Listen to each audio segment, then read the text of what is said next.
Welcome to the James Rice Show, a humorous, entertaining, and sometimes thought-provoking look at teaching and studying abroad.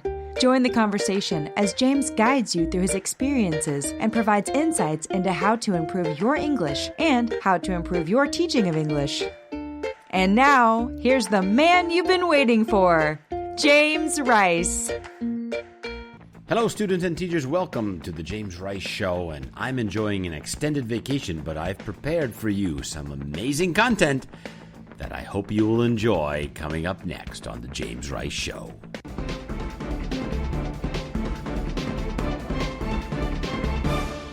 Welcome, students and teachers. James here, and I am taking a little summer break here in Canada, but I have prepared some extra special content for you so you don't miss me. Now, don't forget, we have Tuesday IELTS tips, Wednesday English is Crazy, Thursday Teacher Talk, Friday Apply Waves Study Abroad tips, and Saturday's free English lessons.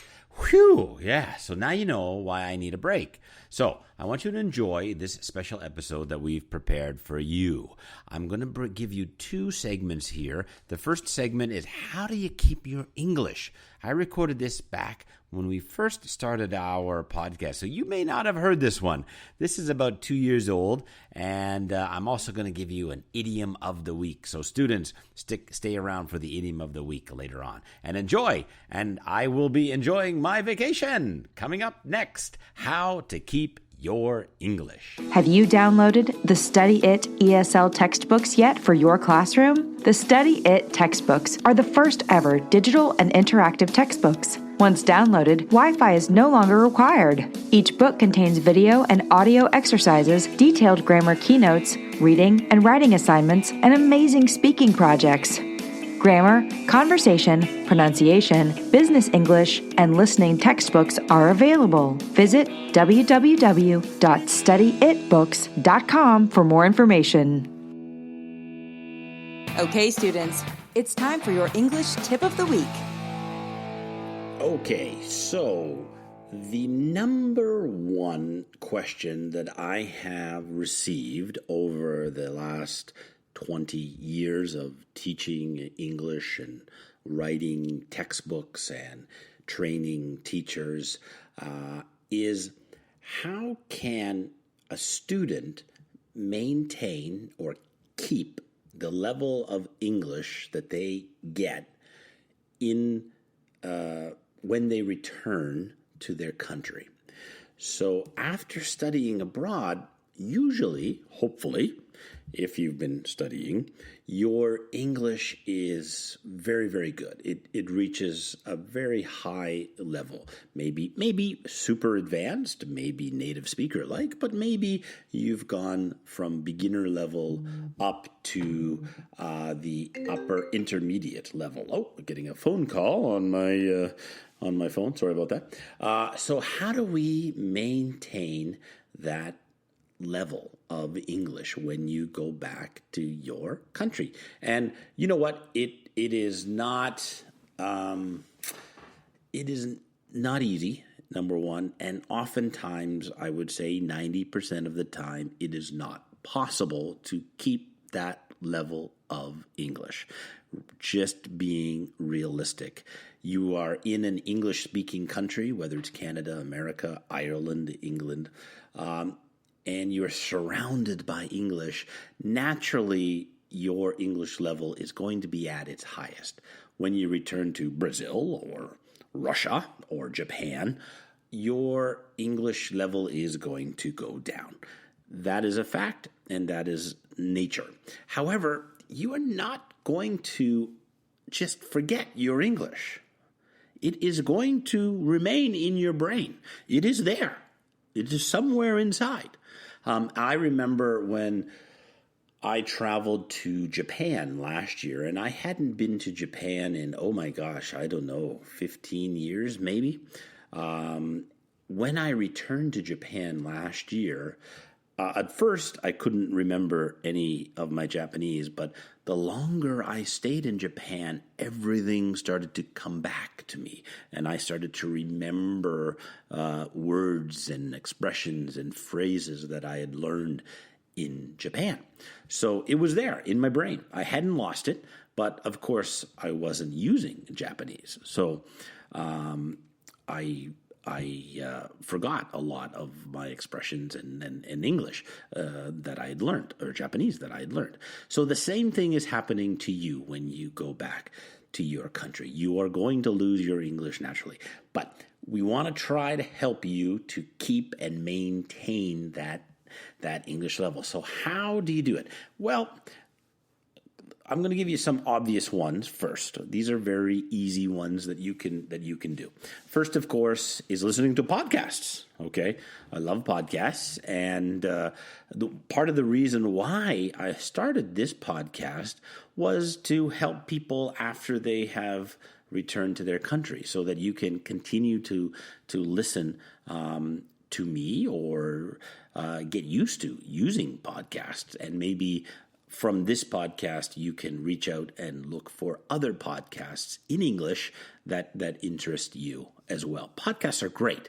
So, but it's only listening, but it is great, and you can put your podcast on when you're at the gym exercising, or when you're on the subway, or perhaps at night when you're in bed. Throw on the podcast so you can practice your English. I know some people listen to it on the radio as well. I mean, not only this podcast, but again, look out for other podcasts. So if you're a soccer fan, look for an English podcast in soccer, or if you're a movie fan, look for a movie podcast. So try to explore the other worlds of podcasts. So that will help you. Secondly, of course, there's YouTube. There's a lot of great stuff on YouTube. But I wouldn't just be watching videos and things. I would look for something specific. I really like to recommend to students Engvid, Engvid. They do grammar teaching using YouTube, and they're very good. They're very solid. So, maybe you want to do a little grammar refresher. So these guys on YouTube will help you, and I think there's some out there. Try to avoid those that are using, the native language to explain the grammar to you. I know there's some out there. Try to stay with the English. That'll help to keep that English level as well. Now, here is my strategy for maintaining your English beyond podcasts and YouTubes and just watching television or listening to music. That's what a lot of teachers will tell you. Here is my strategy. Number one, most important way for you to maintain your English is to read a book. I know what you're saying. I don't want to read a book. I hate reading. Reading is absolutely essential to maintaining your English. And I tell you why. Because you're exercising your brain creatively in English, and you're thinking in English. Now, I don't want you just to read a newspaper. I want you to read a book that has a beginning, a middle, and an end. And I want you to read that book over 30 days, okay? I don't want you to read a big, gigantic, huge book that is, 1,000 pages. That's not necessary. You can start with an easier book and work your way up to the more complex books. But it must be a kind of fiction book that has a beginning, a middle, and an end. And I tell you why. And I want you to try to read it 3 times in a day. So you read it in the morning, perhaps in the washroom. You read a couple of pages. Perhaps on the subway. You read it at lunchtime, and then you read it maybe on the subway ride home or before you go to bed.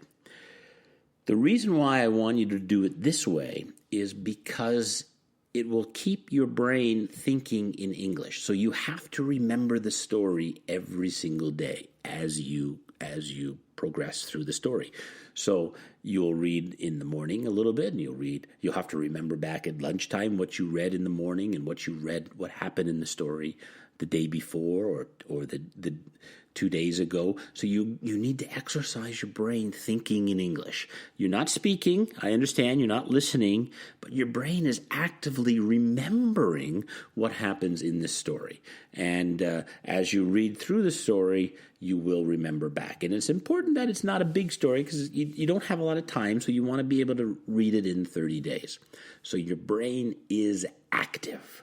That's very, very important. Now, what kind of book should you read? I really recommend that you start with a book that is also a movie, that is also a film, okay? So some examples might be, and they might be different names in your country, but it could be Charlie and the Chocolate Factory. That's a very famous one. You could read that book. There's Diary of a Wimpy Kid. Love that one. It's kind of a childhood story, very easy to understand with everybody. Another one that we read in our high schools here is called The Outsiders. The Outsiders. And there is a film, and it's actually Tom Cruise's first film. You know, many people say I look like Tom Cruise, and that is his first film. So you can actually watch that film. So what I want you to do is read the book first.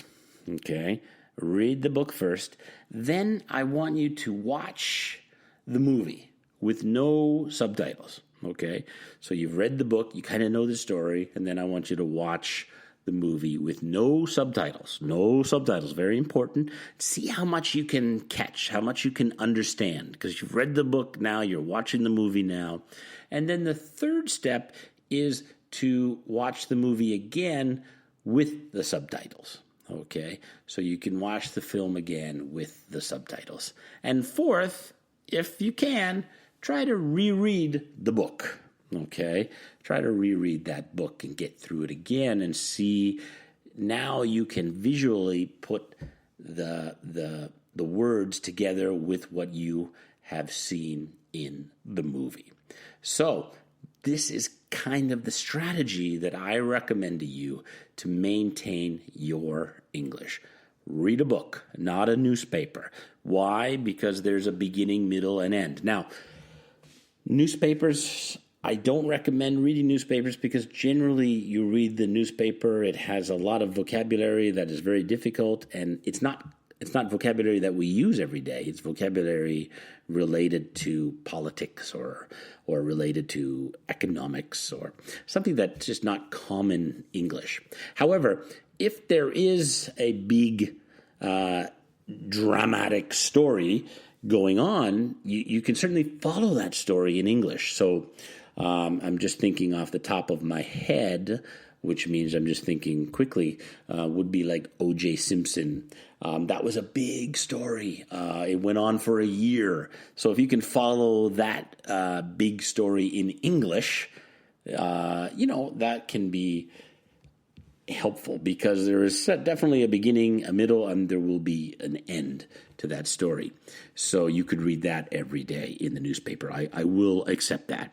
But generally, I want you to read a book because of the fact that you are going to use your brain to remember what's happening. Then you watch the film and you tie that together with the book and the film so you can visualize what you've read and you're hearing English in a natural way. And if you have an English friend, it's great if you can discuss the book and discuss the film, get their opinions, get their cultural opinions as well. I know it would be great to recommend you to go to a language school, find a private tutor, even going online to practice. All those are great if you can afford it and if you have the time. But I know after meeting many, many of you, it's very, very hard to find the time and sometimes to find the money to do these things that you want to do to maintain your English. And it's difficult. I understand. It's hard. And I don't want you to lose your English. You've done a great job. You've got a great level of English. How can we keep it? So, of course, listen to the podcasts and read your books. And that's our lesson for today.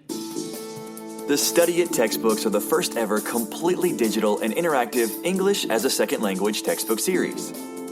Once downloaded, these textbooks do not require a Wi-Fi connection. Students and teachers can use them anywhere, anytime. Used in over 40 schools, universities, and NGOs worldwide. Study It is the future of English teaching. Visit www.studyitbooks.com for more information. It's time for James's Idiom of the Week. So my father has been battling some health issues, and while in the hospital visiting him, I heard some idioms being used, and I thought it would be great to share some of those that were used by doctors and nurses with you. So here are the top 5 health idioms I heard in the hospital last week. Number 1. Do you the world of good. Do you the world of good. So if something does you the world of good, it makes you feel a lot better. It would do you a world of good to sit up in your bed. That's what the doctors told my father. Yeah. Do you a world of good. Number 2, a shot in the arm. A shot in the arm. This means it gives a person new energy or enthusiasm, okay? Makes them more energetic. A sponge bath gave my father a shot in the arm because, of course, he was lying in bed, he was tired, and the sponge bath gave him a shot in the arm. It made him really feel good. And, actually, I had to help the nurses do it once. Yeah, that was weird. Number 3, a pain in the neck. A pain in the neck. Yes, they kept using this idiom. It's kind of common idiom, and we may have used it before on the James Rice Show. A pain in the neck means it is something that annoys you, something you don't like doing. Okay, so in my dad's case, he didn't want to do any more tests and x-rays. But the nurse said, I know it is a pain in the neck, but we need you to do it. All right, number 4, touch and go. Touch and go. So if something is touch and go, the outcome or result is uncertain. It's unknown. We don't know what's going to happen. It's touch and go. So in our case, it was touch and go with my dad last weekend. His heart almost stopped and he almost died. So we say it was touch and go. Yeah. Next one, back on your feet. Back on your feet. All right. So if you are back on your feet after an illness or an accident, you are physically healthy again. And this was a very common expression that I heard in the hospital. Really, it was like the number 1 idiom I heard while we were in the hospital. The nurses and doctors kept saying, we need to get you back on your feet. Let's get you back on your feet. Okay. We need to get you moving and back on your feet. All right. So that was a very, very common one. So they really want my father to get back on his feet, to get moving, to get doing something, to sit up in his bed, to move around. And that was a very, very common idiom. So, my students, don't be a pain in the neck when you are sick. And you'll get back on your feet quickly. And if you need a shot in the arm, then listen to the James Rice Show. And that is the idiom of the week. Don't forget to follow James on Instagram at Connect with James for fun photos and updates on future episodes. Thanks for tuning in, everyone. I hope you enjoyed looking back flashing back on the James Rice Show, as much as I did listening to myself, I sounded a bit different, didn't I, in that segment? That was 2 years ago when we first started this little podcast of ours. So thanks, everybody, for your support, your continued support. Don't forget, we have all week long great content, Tuesday, Wednesday, Thursday, Friday, and Saturday. And I hope you guys continue to study hard and work hard. And always, always, always remember, be crazy. Thanks for listening to The James Rice Show. Don't forget to subscribe to our newsletter and send us your questions or comments at www.thejamesriceshow.com.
Subscribe to The James Rice Show on Spotify, iTunes, Google Podcasts, or iHeartRadio.